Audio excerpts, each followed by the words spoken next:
All right, so for the second video, I'm going to go over some shoulder and leg exercises for the strength portion of resistance training. Now we're doing 4 sets of 5 to start out with. So I'm going to be doing the back squat, sumo deadlift, because I want to add still some glute activation because of the fact that the back squat is a lot of quad dominance. So I do want to add some glutes into it. So I'm going to add the sumo deadlift. I'm going to then add the shoulder press, barbell shoulder press, and the lateral raises. Now I can do this, I'm going to do this with the legs first, then add shoulders at the end. So I'm doing more of a, I guess, I can't remember, I'm running a blank right now, but I'm not staggering my exercises, so I'm not doing legs, then shoulders, then legs, then shoulders. I'm doing all my legs first, and then the shoulders at the end. Now, for my back squat, I want to make sure I'm getting parallel to the ground, making sure that I'm not overly leaning forward, and I don't want my feet to be all over the place. Now, you want to relatively keep your feet straight, but for me, I find it a little more comfortable to keep my feet just point out a little bit so my knees have a little bit of some flexibility to come out. As long as they're able to perform well in the overhead assessment test, they'll be good to set their feet any way they would like for the squat, as long as they are performing the full squat, not partial squats. So for my back squat, I'm going to be doing sets of 5 on here. So pull off, okay. Make sure I'm going all the way down. 2, 3, 4, 5. Okay.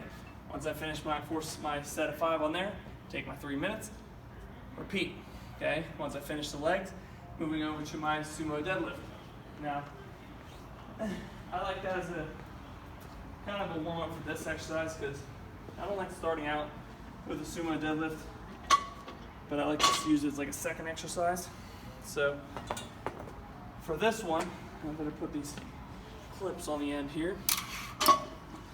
Wouldn't want my single 45s to fall off, but we're going to be working on more of a wider stance because we're squatting this weight and we're not doing like a traditional deadlift where we are working more of our lower back. So I'm going to set up to the bar here where my feet are staggered out, and I'm going to come down in between my legs so that I can squat this weight. All right, so I'm going to come down, keep my chest out. My body is more of an upright position rather than the 45-degree angle that I'd be in if I was doing a regular traditional deadlift. But I'm going to stand up with it, squat it, stand up with it again. Okay, squeeze my glutes to the top.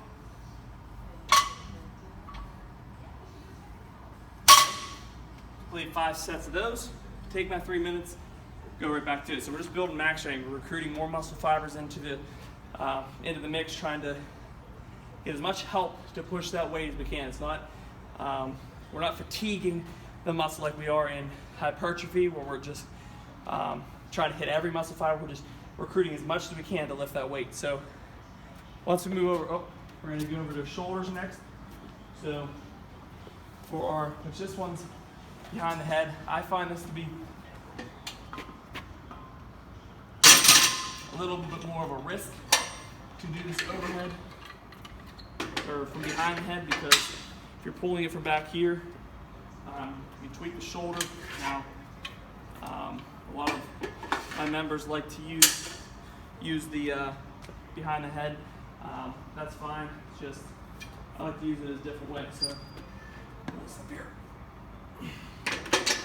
Okay, so I'm going to pull it in front because I want to make sure that I'm not tweaking my shoulder here. I'm going to set my chair here, get myself up with it. Okay, so for this one, feet stance forward. I want to push through my feet, and all I'm doing is coming straight down.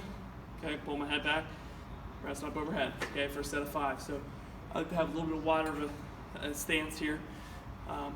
Or a little bit wider of a grip rather than keep them in here. I don't want to be pressing against my elbow and having that in an awkward position, so I want to have a little bit wider. I'm going to start out here. Okay, I can unrack it a little easier. Okay, then go down, press up, 2, 3, 4, 5. To do 5, again, take my 3 minutes, repeat. Okay, for 4 sets of 5. Each week, I'm changing the reps. The next week, I'll go to 5 sets of 5 and go into sets of, or 90% of my weight, so I'll go up by 5%.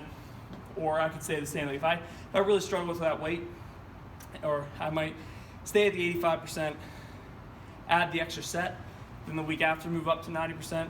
If I felt like I killed it that week, I might move into move up that 90% and try that 5 sets of 5. Now, that final exercise, just simple lateral raise. So I get my dumbbells, okay? Again, it's sets of 5, so I'm just gonna stay chest out, arms come out to the side. 1, 2, 3, 4, 5. Now see how I'm not throwing them. So I don't want to be standing here and launching them like this because one, I'm using momentum to lift it up, and two, by the time it's up here, they're just dropping down. I want to still use that eccentric control. So I'm going to lift up and come down to the point where I can still control that weight. Again, you're going to do that for sets of 5, move into your 3-minute rest period, and repeat that. And that's all I do with for my athletes if I'm working in the strength phase. Depending on their sport, obviously, I'll switch up the exercises, but for this particular exercise, this particular athlete, this track and field athlete, I'm just going to work with those basic movements. Want to use hip extension, glute activation. So that's the video on the strength phase. Last video I'm going to do tonight, which I've been trying to throw all these videos in together, but last video I'm going to do is the power phase, also dealing with the legs and the shoulders. So if you want to check that out, go ahead and move into the third video. Thank you for watching.